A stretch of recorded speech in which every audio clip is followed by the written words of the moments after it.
Hello, everyone. This is Michaela from Joy Inc., and you're listening to the End All the Things podcast. As a life coach and facilitator, I work with individuals and groups to empower their best selves to shine to the betterment of all involved. My goal is always to bring you closer to trusting the voice inside of you that is authentically yours. My job here is no different. In my journey through life, I continue to meet people who use their authenticity, their gifts, to grow, change, and serve through professional and personal endeavors. These people and their stories become my gift to you, for I cannot keep a good thing to myself, and I believe that they may inspire a part of your story to evolve.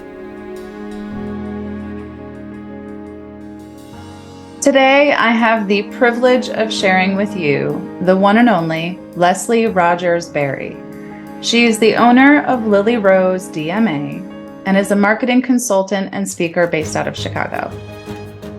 Leslie loves to demystify marketing and create easy strategies for her clients to make their whole marketing process fun and profitable.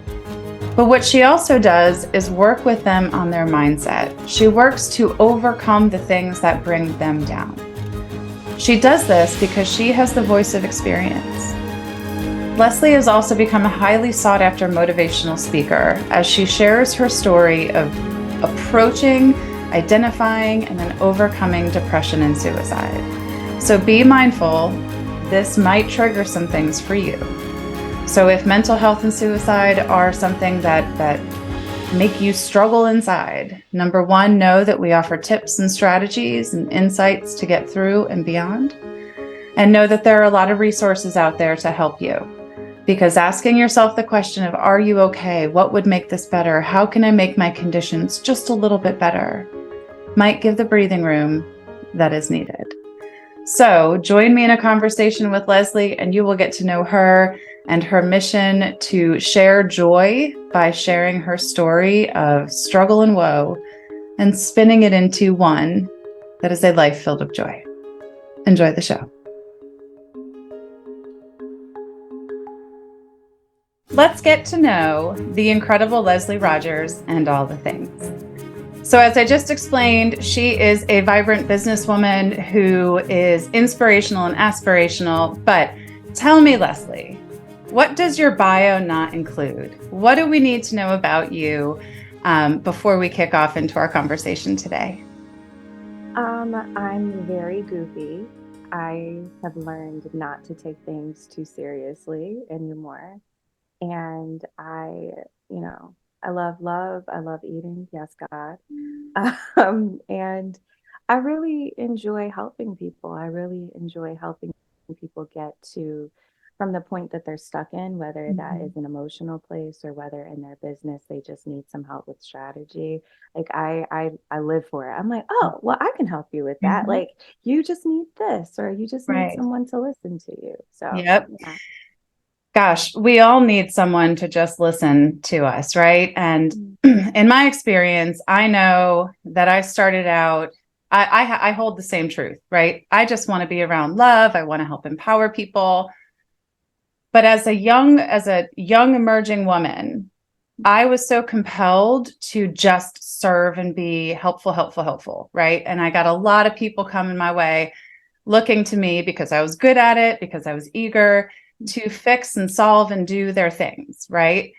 Now it comes out both sides of my mouth because today people come to me for the same thing, but I handle it differently because it was quite burdensome actually in my younger years. Do you share that experience, catching all the people's things and I don't know, not probably dealing with ourselves as much as we should? Yeah, definitely. I realized that I did it because I was looking for love. Mm-hmm. So I felt like the way that I could get love is by being of service to somebody. So if I was just myself, like just sitting and being me, I had people who, liked me, but I got bullied a lot. And so it was like I learned to dim And I learned to be like, oh, I won't get bullied if I'm nicer to people, because I wasn't mean. So I was like, yeah, I'll help with that. I'll do that. I'll be the best friend. I'll be the fix it person. And then all that did was just put me in a place where I ended up with people that were users. I ended up in codependent relationships, and it wasn't good for me, you know? And now that I'm older and now that I have boundaries in place, I know who I can help and who I can't. You know, I know what's going to maybe be a trigger for me. And other times I'm like, I'm not the person for you, but I wish you well. And I'm okay Mhm. with walking away. I mean, I can definitely say I still have moments where I'm like, I just want to help. But Yes. then the mature part of me is like, but you can't. And you'll hurt yourself if you try to go and be all the things to everyone, because you weren't meant to be. No, and that's it, right? Like we cannot, if we want to continue to pour out from ourselves for others, we have to keep nourishing, right? And in that way of being, and it sounds like we both had some experience with, it was just, yeah, I was looking for love. I was looking for connection. I was praised because I showed up, was responsible. I was good at solving problems. And that became, in my perception, the only way I knew to make sure I wouldn't compromise that connection. Right. Mm-hmm. So as I've learned and grown, and it sounds like you have, you mentioned boundaries. Boundaries Yeah. are a big part of the work that I do personally and professionally. What do boundaries mean to you today? Like, what role do they play to keep you balanced and safe from going back to that old way of being? Um, oh man, that's a loaded question, because I have boundaries with family now Mhm. that I didn't have before, where I actually say no when I mean no. That Say was that my again, because that's power. That's power. I'll let you say it, but I say no and I mean no. So, I mean, an example of that is my mom's side of the family is huge. Like, she's one of seven kids. Her mom is one of 12. She's the second oldest. Like, she's the favorite auntie. So we always have people over. Like, still now, my mom always has an open door. People are constantly like moving in with her, moving out. Like, she has a big heart. But wow. for me as a kid, I hated it because I had extra responsibility, right? So now I'm taking care of other people's children. Now there's always a function, and I'm always the one looked at to like make sure you clean up, make sure you do this, make sure you do that. I had responsibility of an adult at a young age, right? Mhm. And not that I didn't get to play and have fun, because I had Sure. that too. But for me, as someone who is a bit more introverted, if you constantly have a house full of people, if you constantly have people in your space, then you never get to relax. You never get to breathe. And when you talk about it, I was being disrespectful, or Right. it's not that big of a deal. And it's like, so I felt like I was constantly being walked on, and what I wanted didn't matter. So I stopped Mhm. speaking up for myself. And then that Yep. translated into other areas, Yep. right? And then So it breeds now, resentment yes, and it creates disconnection when the intention was to maintain connection, right? correct. And we Yes. get So we get now, lost in that. 100%. So now when I say no, I can't do that. No, I'm not going to do that. Like, they've learned that I mean it, because before it was, how come you don't do this? How come? I'm like, because I don't want to. And I also give examples. I'm like, how long did I do this for you? How long did I do that? I'm like, I'm not doing it anymore. I'm tired. And so, they don't always like it, but now they don't even really bring it up. They don't even ask me to do certain things because they're Well, like, I and can't do that's it. like congratulations, because what that says is that you were consistent over time, Mhm. right? We, I know in my experience, the easiest relationships to change, to renegotiate the boundaries with, were the ones that were further out in my core relationships, right? But as we got closer to children, husband, parents, right, it gets harder and harder because the depth of connection is so intense. Mhm. But it just takes time and time and time again, right? To Right. just say, I love you, but this doesn't feel good for me, Mhm. right? how do we figure out a happy medium? Because it takes time, right? We're changing the rules. But I've said before, if you're offended by my boundaries, you're probably one of the reasons I need them, right? Mm-hmm. Because those folks are the ones that resist the most because they've been receiving and receiving. And it's not that they're bad people. We've given them permission, Mm-hmm. right? We've said yes to it. So coming out of a time where you experience some bullying, you experience some loss of control in your home life, am I correct? Didn't you then move to China I and did. pursue music and teaching? That's a big leap for someone who's introverted and who relies on that family connection, right? Mm-hmm. To stir them. First off, what a big leap. How did you make the leap? And what did that experience, how did that help you or shift you beyond that teenage girl? I got to be me, so a lot of it was my older sister, she studied abroad in Spain. And so I was like, I want to study abroad. And I originally was planning to do like a summer thing in Italy. And then I was going to finish up my schooling in Australia since I have family there. And I Mhm. was like, cool, this is great. And I Mhm. think subconsciously, I didn't realize this until later. I was trying to get as far away from my family as possible. So there was no way that I could be called on for things, right? Right. And Like it's only not that after family is therapy. bad, but the dynamic at the time was Right. keeping you too small, too tight. Right. It was very much, I felt stifled Mm. and I Mhm. felt like, my family is a traditional Southern family. So it's very much, yes, ma'am, yes, sir, you do what I say do because I said do it. How dare you question me? Right. And so my And a very question religious upbringing, right? very Mhm. extremely. So there's so many layers, right? And Mhm. for me, it was more of I'm questioning to understand, not to disrespect. Oh, I love And that. that was not, I couldn't really articulate that. Mm. But also, it just wasn't seen like that. A question was seen as disrespect. So it just felt like no matter what I say, no matter what I do, I feel like my character was being attacked always. And that Yeah. was extremely hurtful for me. So I was looking for programs and I ended up finding a program in China and they had a music component to it. And I was like, why not? I'll do it. So I went over there. I was only supposed to be there for a semester, and then I stayed for 3 years, and then I ended up going back. Like I came home, and then I went back again for 2 years. So 5 years in total being in China. Wow. Yeah, and it changed me in the best possible way. I loved it so much. Put your finger, if you can, on one or two of those finer points of the change, right? Because I'm a firm believer in spread the wings, right? We Mm-hmm. have to in when we understand other people and their perspective and their experience, compassion is naturally built in, right? Mm-hmm. And understanding and richness. So I'm a big fan of travel. Go out and see the world. Yeah.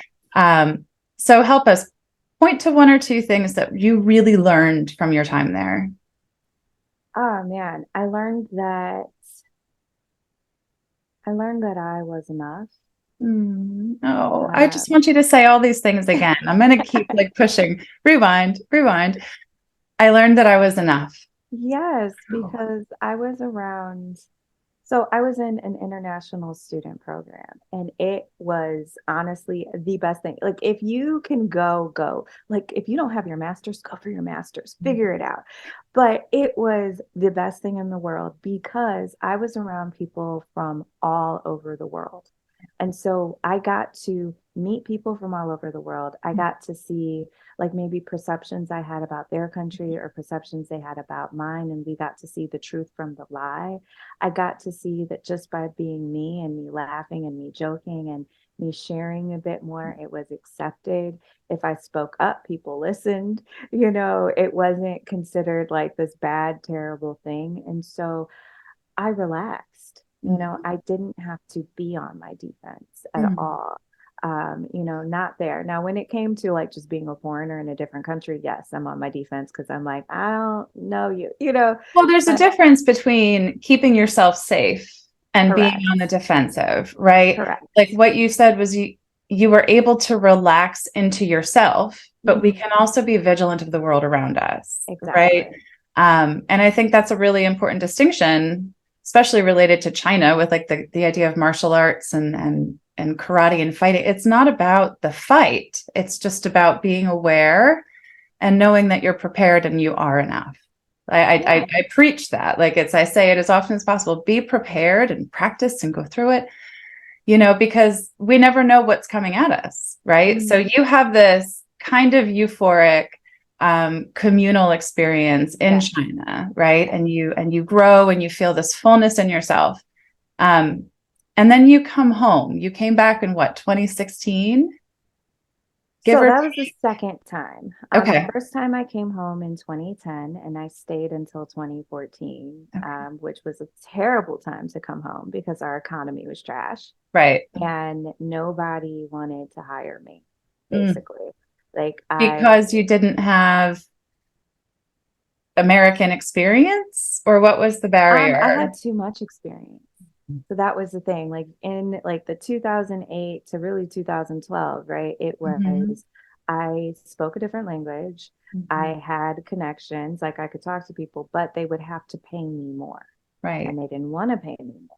So a lot of my friends went back to school and they got their masters, and I was like, I'm not going into debt any more than I already am to go to school. Right. And I had my friends who had stayed in the country who were recently like getting out of their master's programs, and they were working at McDonald's because Mm. no one was hiring them. So I was like, there's no point. So I got a job back in China, teaching English as a second language, as well as Mm. doing music. When I was there, I was able to travel around and like put on shows, and it was a really great Awesome. experience. Awesome. Yeah. And then I came home in 2016, and that was a hard transition. Mm. It was hard because the second time around, even though it was great, I went to a new city. I was there by myself. I was around a lot of couples, and I was single at the time. And it was a little lonely. Like I still like career wise and experience wise, chef's kiss, loved it. But I realized I was like, okay, I think I need to either move to a different city in China or I need to come home. And Mhm. so I decided to come home. Also, like my grandfather was sick and he was dying. And so Mhm. I was like, no, I would feel really terrible if I was Right. overseas, right? So I came home in 2016, and that was a very hard transition, worse than the first time. And I was like, Right. I mean, the sucks. landscape of our country, forget, the economy happened and we were coming back a little bit, but the landscape of our country was not one of communal. It was not one of understanding others and finding compassion. What did you come home to? I came home to death and destruction. I came home to, for the first time, feeling unsafe, Hmm. like in years, as a person of color, of seeing so many people dying by police, Hmm. by seeing so many people just upset by just Yeah. differences in other people and having to feel superior in order to feel like they are in control. I came home to a place where people tried to make, people feel other, and other is bad, after coming from a place where other was good, Hmm. after being around so many other people where it's just like, yeah, you're different. So, like, and we're Great. curious What do about you each have to other. offer? Right. Great. So, I mean, in China, I could It's be out at heavy. 2 a.m., like walking my dog or like going and getting like there's street vendors, and I'm like eating food and I'm laughing and I'm joking and I'm feeling 100% safe. And then I come here and I'm looking around like, is it safe for me to go to the store by myself? Like, could I be snatched? Is it one of those things of, is someone going to be upset if you accidentally bump into someone or someone going to bump into you and then like start a racial moment. And I'm like, I've never had to really deal with any of this. Isn't that incredible? I mean, I just want to pause a moment because like I'm sitting over here breathing because in my acknowledged privilege, by the way I was born, I don't know the fullness of exactly what you're saying. You know what I mean? But I can feel it. I can feel it and be compassionate to it and understand the realness and the depth of it. And to know that that happens in our country and in our space, it just makes my breathing heavy, right? Because I witnessed that and feeling totally disempowered, right? What can I do? Like, how do we do this? And I would love, how do we do this? What do we do to overcome this? Anyone has the answer, please write in and let us know. But I think the only way we overcome it is to individually do our best to live with integrity and to move beyond and to pick other people up along the way. So as you're coming through this time and space, right, where the rest of the world is in disarray, there's a bit of a fall from grace returning from China, right? There's this idea of community and belonging. What happens next, right? Because and I'll preface this for our listeners, one of the parts that interested me about you when we first started chatting was there's this image, this beautiful, vibrant, full of life woman, and then a story about mental health issues and on the journey towards suicide, right? So for all those listening, quick trigger warning, we are going to talk about real things. We are here to talk about real things. But it's tough to hear such a beautiful, vibrant woman go from feeling enough and knowing the fullness to finding themselves in this place. A woman who was born and bred with love and religion and faith. How did it come to be? And I'm asking it in that way because we are all probably looking at people in our spaces who are struggling with mental health issues on varying degrees. So I ask you, like, help us understand how that journey comes to, and more importantly, how do you get through, right? Yeah. So I would say it was a culmination of an unused voice for years, right? Oh, I So love that. it was, I escaped to China and then I came back and came back and I ended up like living with my parents, right? Because no money. It's like you graduate college and it's just like Right. things are more expensive here. So I'm still in that place that made me feel less than, that made me feel like I have no voice. And then Yeah. I escape again. And then I come back and I come back to the same place. And on top of that, I got a job like right away. That's why I came back. And then I was let go from that job. I was like, I've never been fired ever Mm-hmm. from anything. So like that really hurt me. I was like, what am I doing wrong? I did everything. Yep. So I have to stay with my parents, right? Mm-hmm. And now my work history is mainly tied up in China. So Right. even though I can show you that I've been working, are you really like what employer is going to call, across seas to speak to Right. someone? They're not doing that. And then you have all the stuff that's going on, just in our society as well. And then there's a thing that a lot of people don't know. It's called reverse culture shock.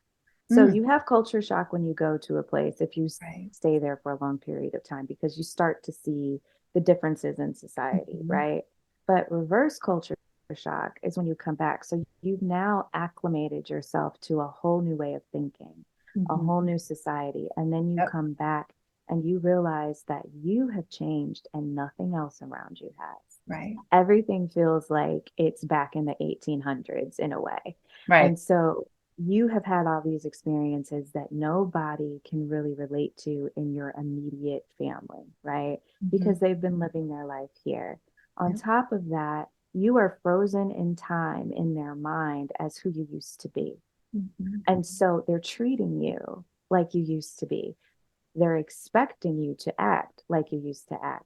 So now when I'm And trying, that's sorry, my brain's just thinking out loud here, but like that dynamic, right? When kids go to college, even if it's not that far, it's a whole new culture and a whole new world. And then you revert back to the other culture and you're not that same person and you don't interact with the world, with your parents, with life the same way you used to. I love that there's a name for that. I Yeah. really do, because I don't think we give it enough credit, right? Like we think we'll just fill back in, Mhm. And but in we don't some fit ways, anymore. you do, right? Oh yeah. But when you're living in a different society, like you had to switch. So now you're switching back and you're seeing things about your own society that you don't Mhm. really like. Mhm. And that you can't change because you're here. And then you're You're in seeing it. other things that, like, oh, I missed and I loved. So it's this weird thing going on. Right. But for me, it was, I didn't really want to come home, but I couldn't really see myself living in China for the rest of my life. Sure. And so I was like, okay, I will come here. And I needed to rest because, I was living by myself. I was the only foreign teacher at my school. It was a lot going on, like coming home, my grandfather is dying, coming back, having to move back into my parents' Yeah. home. And it was not a happy place. It was not a happy time. And I didn't realize I was depressed, Mhm. you know, because to me, depression was you can't get out of bed. Depression was you can't brush your teeth. You can't, do anything like that. I was Right. It was headache. labeled it, and there's one way to be depressed. And if you're not Correct. doing these things on the TV commercial, you're not Exactly. depressed, you know? Exactly. And I understand that, right? Like there's so many, we're so quick to label ourselves and we think, well, if I'm not depressed, I just must be, a loser or something, right? My words, not Hmm. yours, but we are just people on a journey Yeah. trying to figure ourselves out. Like that's it, Yeah. right? Um, so okay, so yeah, I totally see that picture of the transition back home being a huge shift. That identity, that wholeness now is kind of shaken, right? And it brings you to a point, and I think what you said was, I had a conversation with God and I was not polite about it, right? Because at the time, I think you had said you had fathomed through, I'll put my words in again, ways to escape, right? You were looking for a way to escape. So there was a date and a time, or fathoming out dates and times. How, like, what was that place where you're sitting in your car having this conversation with God? What was that place for you? And how do you garner the courage to say to God, dude, enough is enough, right? Or however you put it. Take us to Yeah. that point. So what happened is I, like I said, I was fired from a job. I couldn't find another one for 4 months. Found one. It was terrible. I was having panic attacks there. And I ended up leaving and I drove for like Lyft and Uber for Mhm. basically a summer and I'm broke, right? All of my savings, and I'm like, I'm doing the things. I'm Right. praying, fasting, I'm going to church. I'm trying to be respectful to these people that I feel are not being respectful to me. I am exhausted. And thoughts over these months was like, you don't have to be here. You don't have to be here, Yeah. and before it would be like a small little thought. And then it was, you're right, I don't. And then what happened really is I was angry. I was just livid with God because I'm like, I've been begging you for help, Right. begging. I've been doing everything that they say to do in church. I have been faithful. I haven't done this, this, this, and this. So I'm like listing off all these things. And I guess in my mind, I'm like, I'm your kid. Like I have rights. Like I did not ask to be born. I did not ask to come here. And if that Mhm. is something that we do up there, you need to let us know. So it was really just me like going off. I was just like, listen, I've done everything I'm supposed to do, and now you need to do what you're supposed to do, or I am not, you better not punish me for me deciding not to be here. So I just told him, I was like, listen, I'm giving you 1 month, just 1 month to make me feel less like dying. I didn't expect a miraculous turnaround. I didn't expect to be like, oh, I'm happy. Life is great. Right. Like when you're that low, the pressure is so much. There's like, if you could just take some of the pressure away from me, then I feel like I could continue. But if you keep me Mm. in this place, you're signing my death certificate. And that's basically what I said. And so I told God, I was like, what I will do is the only thing I could think about doing, because I think I listened to someone talk about affirmations, was I listened to affirmations on a loop on YouTube. And I Mm. listened to them when I was sleeping. I listened to subliminal ones. I just had them playing throughout the day for 30 days. Yeah. And I was like, I remember it was August. And I was like, if I do not feel less like dying by September 1st, I'm going to kill myself. And I knew exactly how I was going to do it. I'm like, okay, I'm going to write my letters this day. I'm going to make sure that they come in the mail by this time so my parents could see it. I'm going to make sure I'm not in the house so they don't find my body. I'm going to be over here so Wow. these people find my body. Like I was like, no, like I don't want to traumatize them Right. in any more than it's already going to be. But it wasn't about death, it was about relief. It Yeah. was about, I was in so much pain that the only way that the pain could go away was if I wasn't here. Mhm. And I talk about this with people and like the motivational things that I do. I'm like, it's not that you weren't enough for the person to stay. It's not that they didn't love you, because I love my family. Yeah. It was the fact that they were in so much pain, like a constant chronic pain, that the only way that they could get any form of rest was not to wake up, like not to be here. Right. And if you've never been through that, it is, you can't really fathom it. And what it does is it changes you. Mhm. Like it's like I liken that unto a near death experience. I'm like, you don't know what it's like to almost die. You don't Right. know what it's like to be planning it out. Cause I'm like, no, I was, you get that You euphoric had a feeling. You're like, timeline. You I had the did. mail system down, Yes.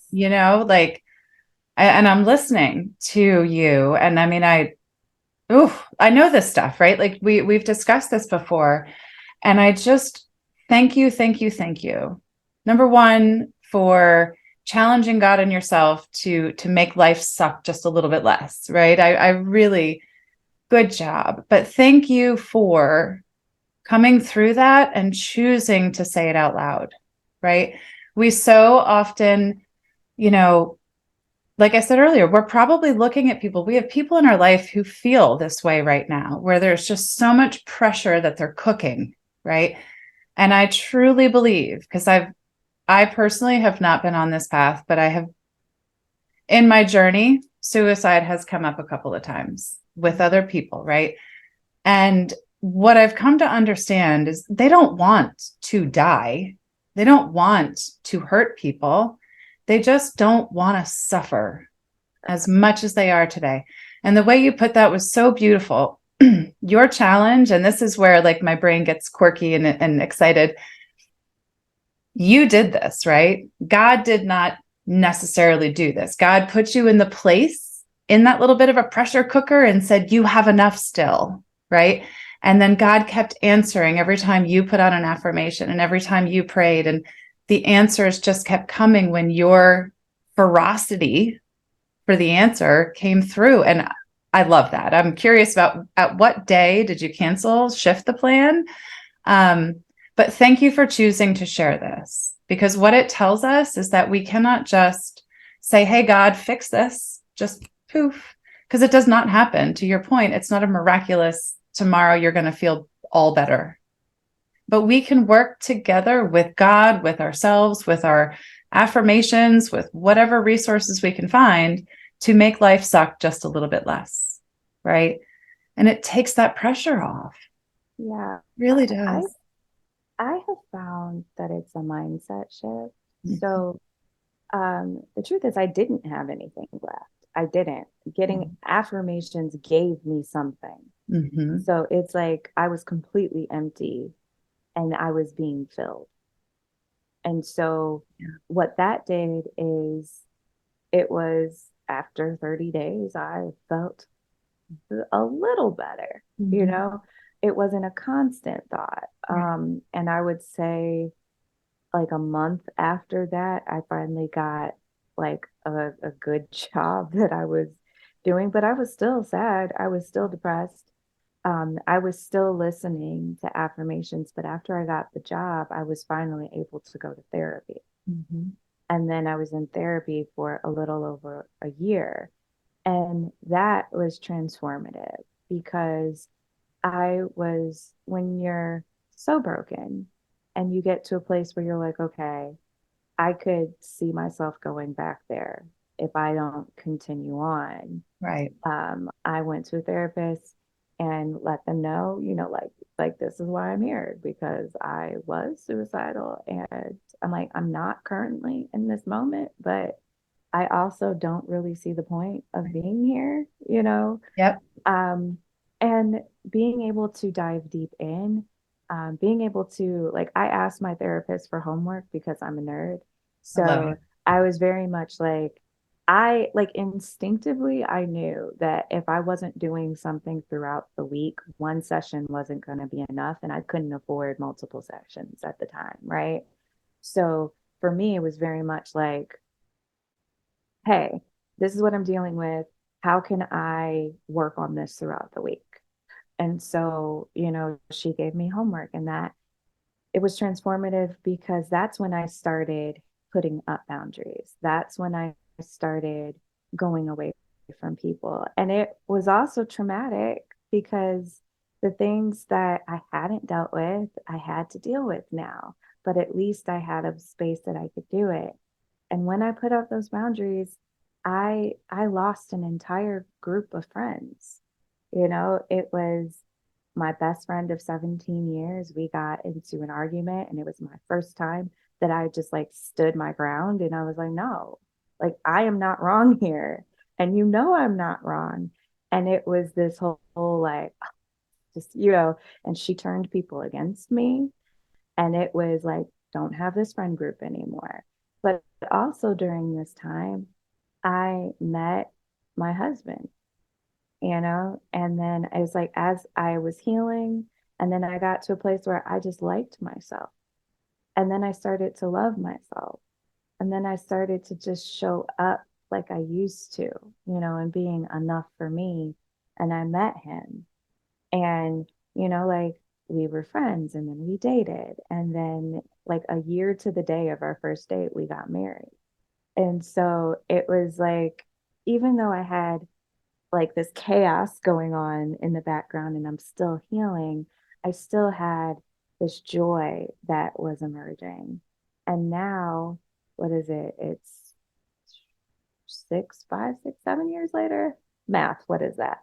Um, from being in that place, like I've learned how to mother myself. I've learned how to listen to myself. I've learned how to take out time to say, no, you need rest. No, or like, what's really going on? I allow myself to have temper tantrums like a little kid to get it out. We do have to let it out, Yeah. and those voices that are saying I'm not okay, we have to listen. Yes. We have to listen, especially when it's our own voice, Yes. right? So yes, you make room, right? You change your dynamic with certain relationships. And what I like to say is there is no one-way liberation, right?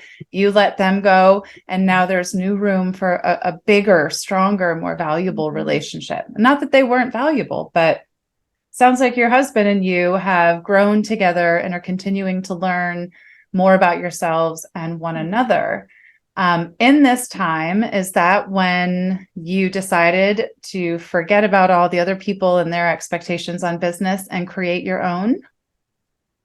Sort of. So everything, like being depressed, being suicidal, getting help, a- and learning my boundaries, Mhm. putting up strong boundaries, helped me when it came to being in an office and working. Mhm. Because I was like, I am a hard worker, right? And I would always do above and beyond, and Right. I'd be doing other people's work, and I would be, very burnt out. And then in this new position, I knew that I was still fragile when I started. And I was like, there's no way that I could do all these other things. So I started saying no in the beginning just because I was like, I was still scared. I'm like, my last job, I was having panic attacks. I've never had panic attack before or after.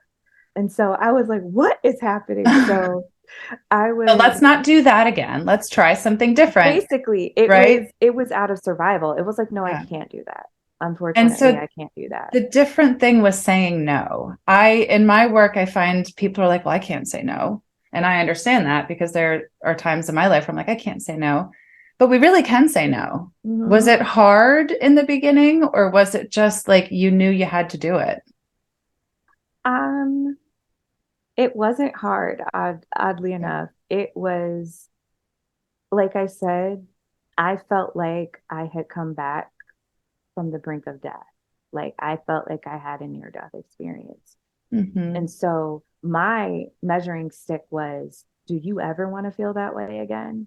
No. And you know that if you do something like this, you could end up feeling like that where you are. So there was no ifs, ands, or buts. It was just like, no, hard no, I cannot do this. So it was That still doesn't, almost like a survival mode, it truly right? is. Like just Truly. if I do this, I risk losing everything, right? The Exactly. slippery slope is right there. Exactly.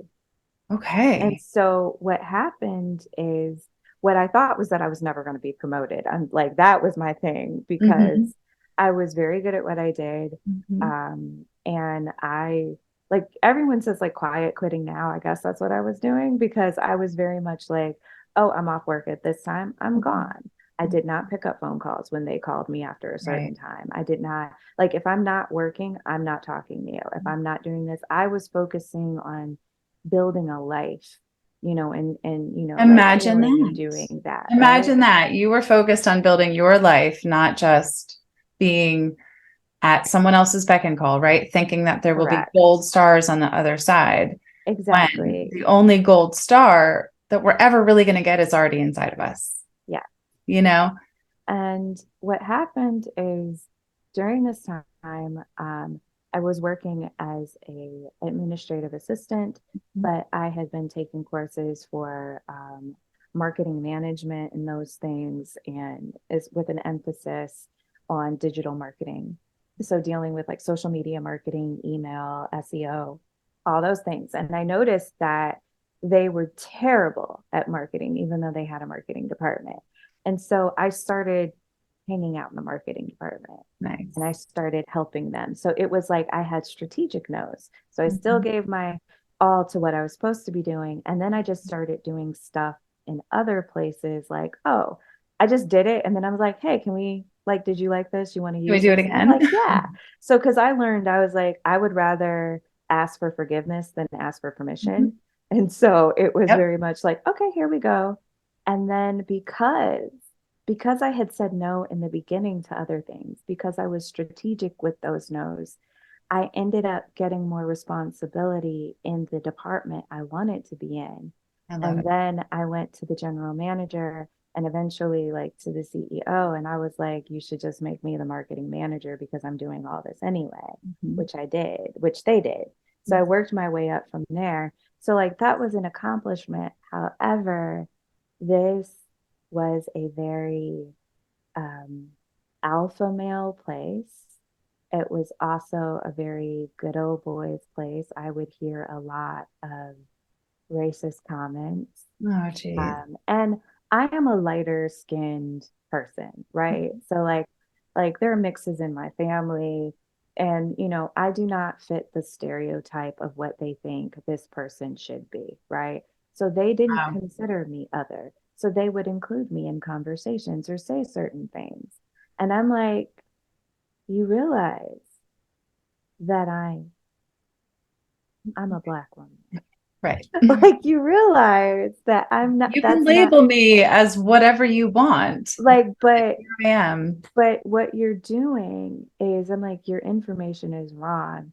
And it's always this weird thing because it's like I have family that is in the armed forces, and they're firefighters, they're police officers, Right. but that doesn't mean that we don't have these experiences. Yeah. And so,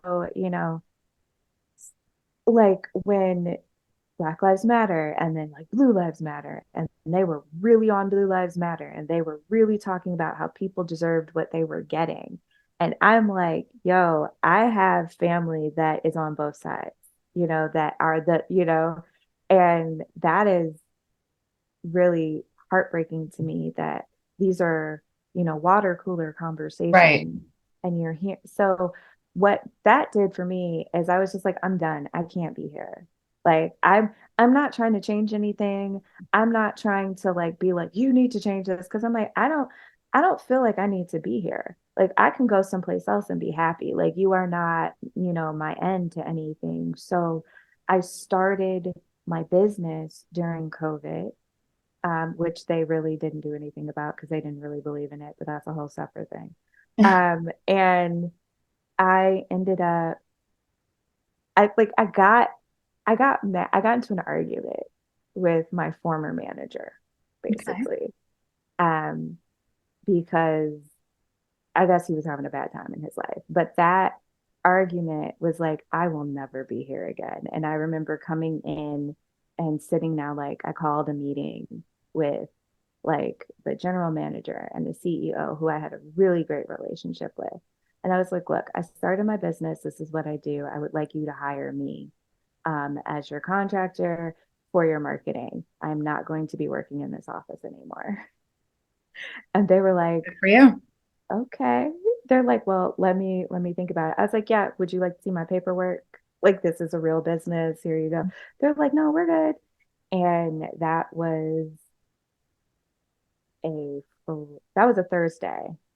And on Monday, I was working for myself. Like, Yeah. so that's how Lily Rose came in because I, everything, it was like, how do I explain it?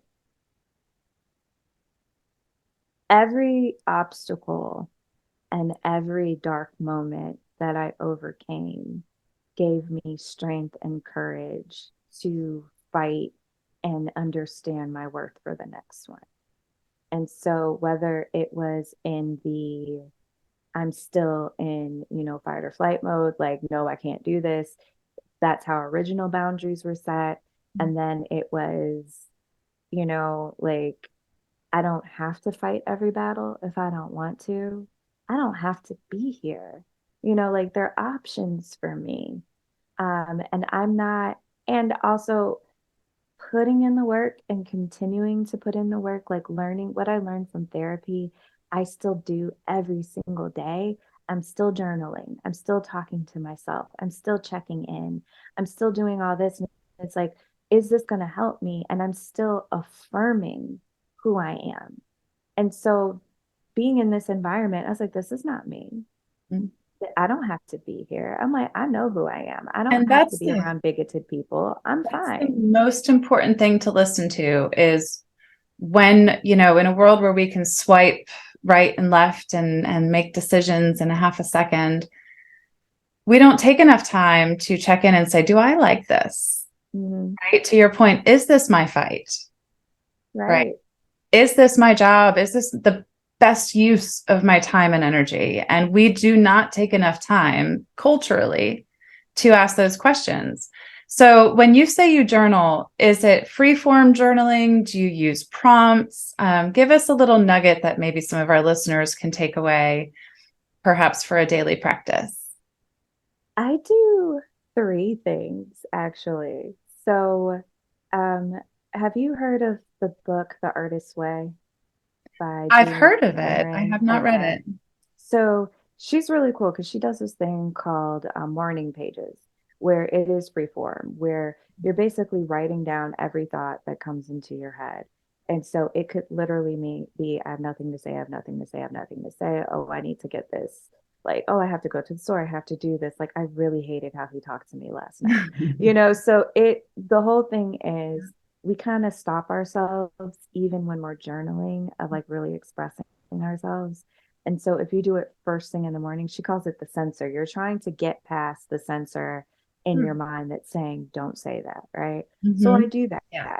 The judger, I the judgment, right? Like right. the thing that says, I think you said, I don't like the way he talked to me. We might think that's not important, right? But when we put it down on paper and if we see it there a couple of times, now that's data, right? Like that's Yes. important information, whether it seems important or not. If it's our experience, it has Mhm. relevance. Yes. So I think that's And great. Yeah. oh, it's wonderful. And then I just have, like what I'm feeling, I write that down as well. And then something that I do that I got like I've told other people to do this, and they were just like, ah, and I was like, oh, okay. I have taken questions that like, if you like Google like questions to ask on a first date or like things to get to know each other, I ask myself those questions. Oh, that's fun. So, because I'm like, you change like at every stage, like you're different. I'm not who I was when I was 20. I'm not going to be who I am now is not who I'm going to be at 50, 60, 70. So, that's my way of checking in. So, I will go and I'll go through a list of questions and I'll be thinking about them. And whatever it is that I feel like I need to think more about, I might journal about or I'll just be thinking about. Hmm. But that's always a way of how do I say? Oh, I know why I started. It felt like I separated from myself Mhm. and I had to get to know myself and trust myself again. Right. And by becoming my friend, I then was able to join back together. So it was easy for me to disassociate. It was easy for me to hide within myself because I wasn't listening to Well, you myself. were a stranger, right? Like it's Correct. easy to separate yourself from a stranger, right? But to Exactly. go back to earlier in the conversation, when you get to know the other person that you're in relationship with, and in this case, it's Mhm. yourself, myself, ourselves. Um, I totally agree with you. We don't ask the questions. We don't know ourselves and what we actually like. And then by extension, our people don't know us, Mhm. right? And so now it's this whole spider web of messiness. And I think you also said earlier it's not easy going through these harder, more seemingly traumatic evolutions and shifts in relationship. But it gets so much easier when we're only listening to one voice and when Yeah. we're checking in with that voice and we're not being told by the media or the politics or the geography where we live who to be, how to be, what to be.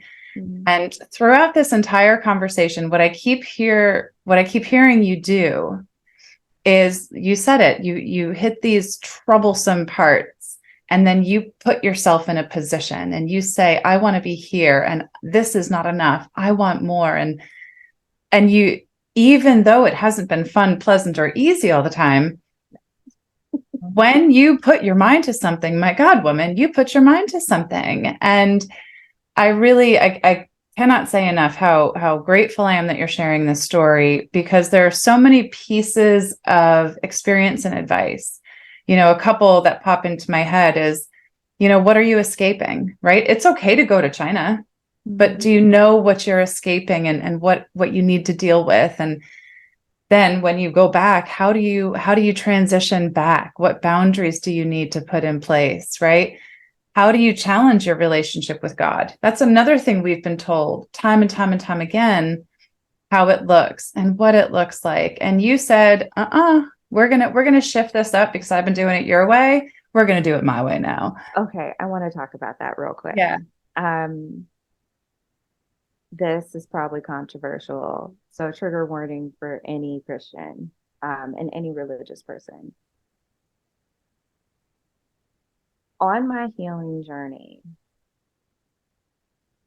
I stayed away from churches and songs that told me I wasn't enough.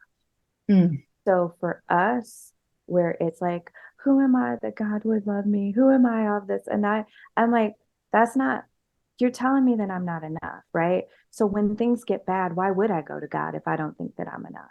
why would I think that he would help me Oh, if, God as the parent, right? right? Well, We do the same thing to our kids, and we tell them, and they don't want to come to me and tell me what their real problems are. why, Yeah. right? Why? But also, like,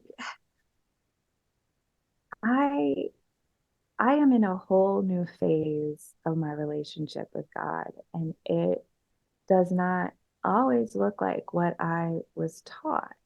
And that was the big thing because God has never been like a villain or a tyrant to me. I've never felt like, I mean, I battled with the whole thing of, oh, if I don't do this, I'm going to go to hell. If I don't do, and now it's just like, it's so much more simple than they say, it's just like, love We God overcomplicate it, right? much, much Like, more. and I think what you said in the very beginning was like, you're just love, right? Like you just want to be here for the love. And that's what we, I think, all are.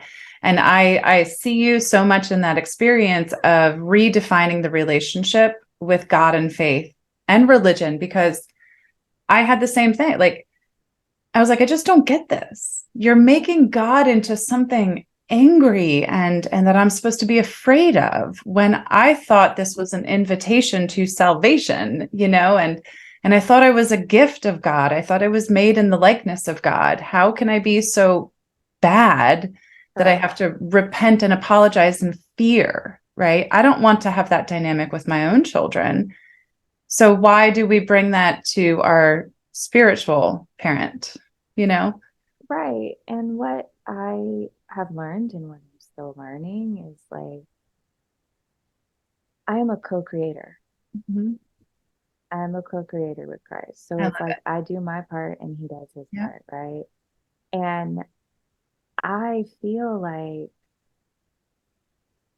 your your thoughts determine your reality. Like that's just really what it comes down to. And I would hear that a lot and I'm like, okay. But Right. I It sounds very superficial, right? Like, doesn't but it sound like just this layer of things?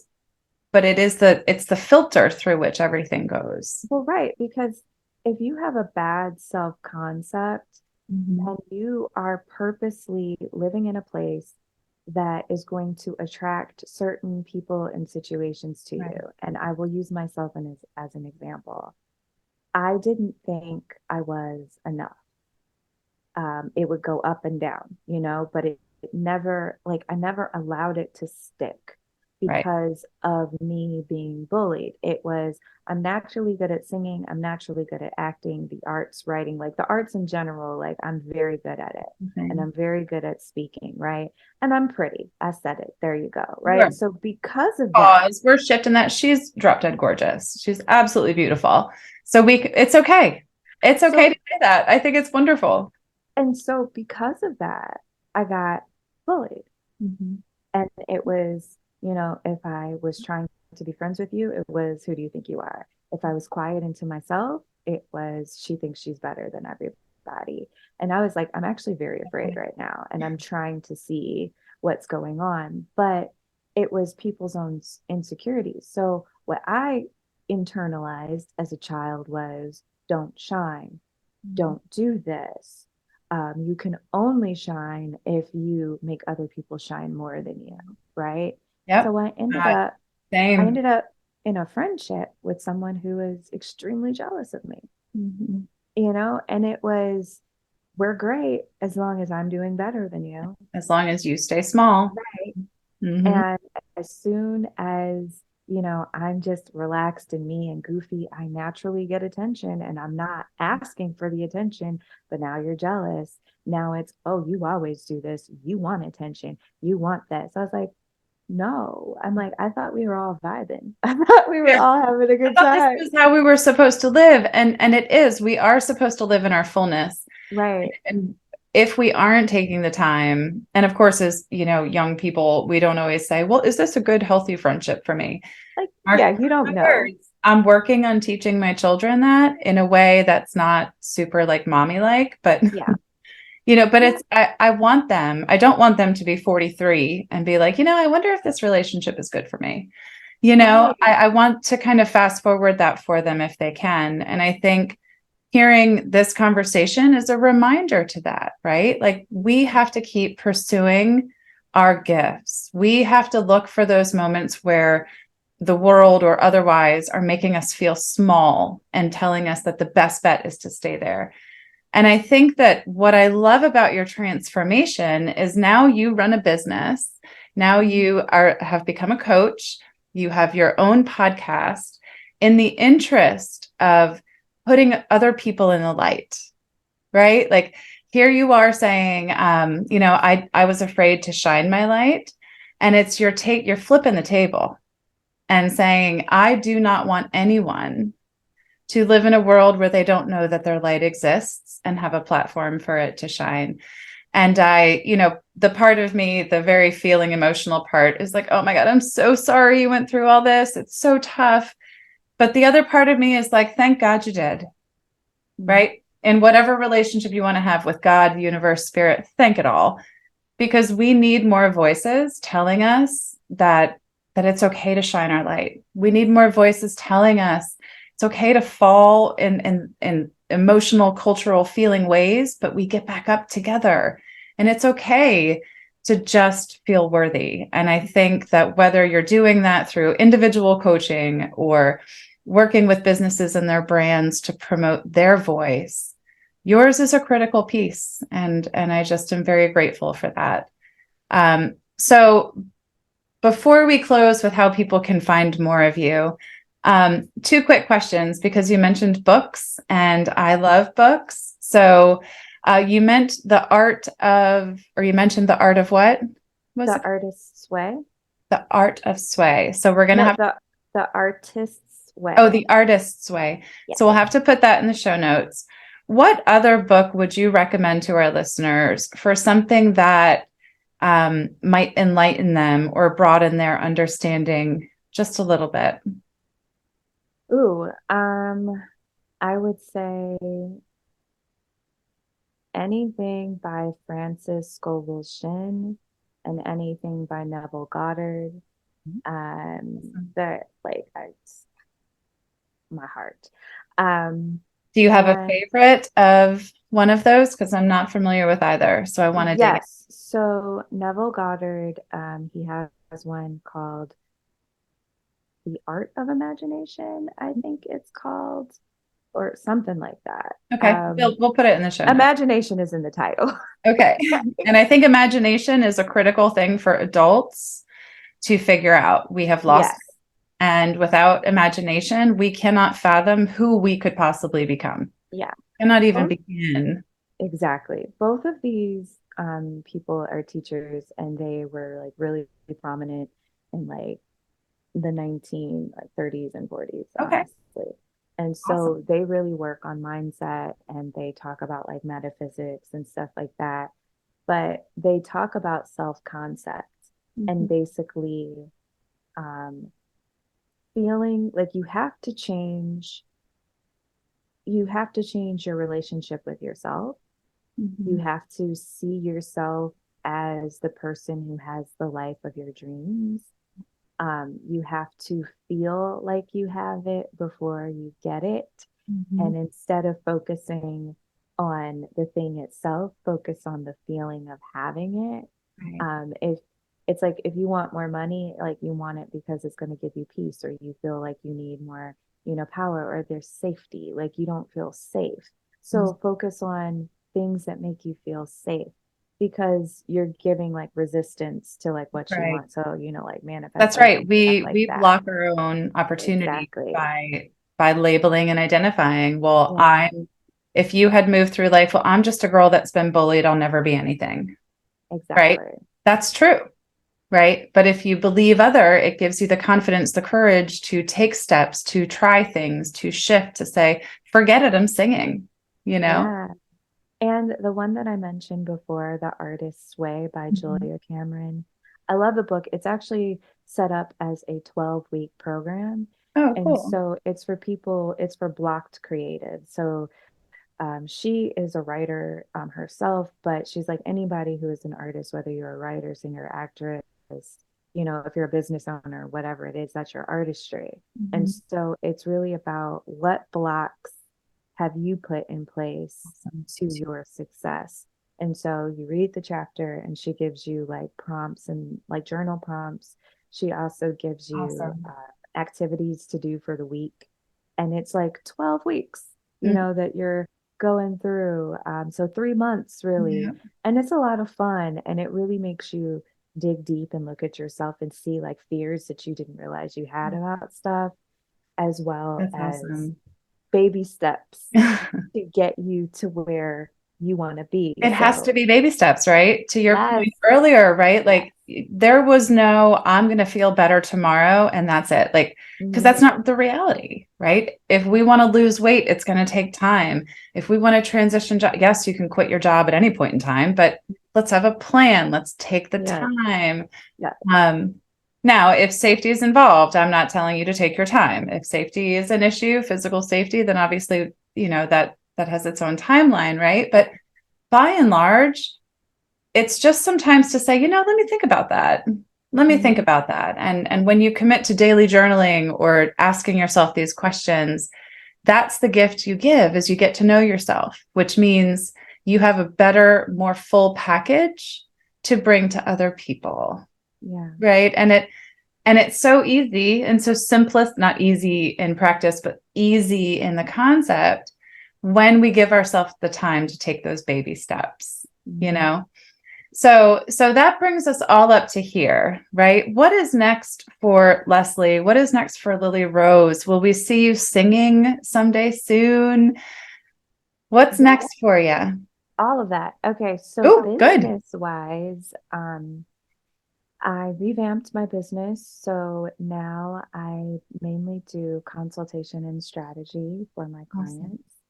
clients, which I really enjoy. I have my podcast called Leslie and Lily, where I bring on other entrepreneurs on the show for them to share their business journey, the good, Awesome. the great, the bad, the ugly, as well as ways that they're marketing themselves. And I just tell people, please come on and shamelessly market yourself. Like tell people why you're amazing. Cause like, at all Yeah. stages. So, and Yeah. I mainly, like I tell people at all stages, I have people who are still in their 9 to 5s. I have people who just started, and I've also interviewed people who are like multimillionaires. And Wow. so it isn't about you have to be at this status, Mhm. because we're all on a journey. And That's right. so, you need to get inspiration from people that are where you are. And not everybody is a Zuckerberg yet, and not Right. everybody wants to be, right? Right. Yep. So that's why I bring them on my show. And right now I'm doing, a lot of speaking opportunities, whether it is through podcasting on other people's shows, or, if you guys need someone if you need to book someone when it comes to marketing, or if you Mhm. need to book someone when it comes to motivation, I'm the woman for you. So Mhm. that's really what I'm doing. And music wise, I am in the midst of writing an album. My goal is to have 12 songs. I have five and a half right now that I've written, and that That's we're incredible. recording. So my goal is at the end of this year to be able to release the album. And That is the whole thing is about anthems. It's a happy album. It's about when you're going through something, put this on and it will help get you to the other side. so is it like you took all of the affirmations and your experience and bundled it up into a happy anthem album?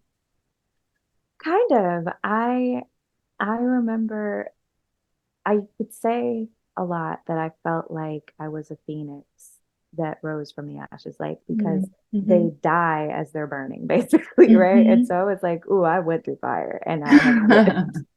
And so I I started writing from that place Mm-hmm. of, of overcoming and of like resting. And it's a lot of fun. Like I was like, oh my God, like this, like I would just listen to this all the time. Like I go through my house singing my own songs and I'm like, oh, this Oh, is this gonna is be good. good. This is gonna be good if I love it. yeah. So how do we follow along? Because I'm certain that we're all going to want to catch up on that album. How do we follow along and how do we find more of you Yes. and Lily Rose? So my business, you can follow me on LinkedIn, Facebook, Instagram. It's at Lily Rose DMA. Lily just with like Lily, Yep. not two L's. Sometimes people mess that up. And then personal one, um, you can find me on Instagram and YouTube. Awesome. And it's actually Butterscotch Kisses. That is my name. That's As cute. you know, I'm butterscotch and I like kisses. So, um, but it's butter underscore scotch Okay. underscore kisses. Yes, because someone else had the name and I had to bring it up. Mhm. But that is where you will find, I do vlogs about like daily life living. That's where you'll find my vocal covers, Awesome. as well as that is what is going to come. The album will come out with that, which I'm really, really excited about. I'm I'm excited. like, finally. Oh, but that's the thing.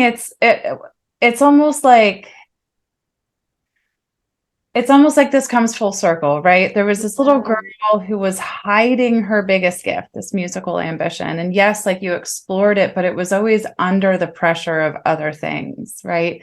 And I love that this musical component is really flourishing at a part where you do feel equally whole, right? Or at least on the journey towards something more like that. So I think that what we're going to get is going to be very inspirational and very real and very passionate. And I think it's right on time. I think you're right Yeah, on time. I'll So send it to you when it's please, done. I'll send it to you. Because please do.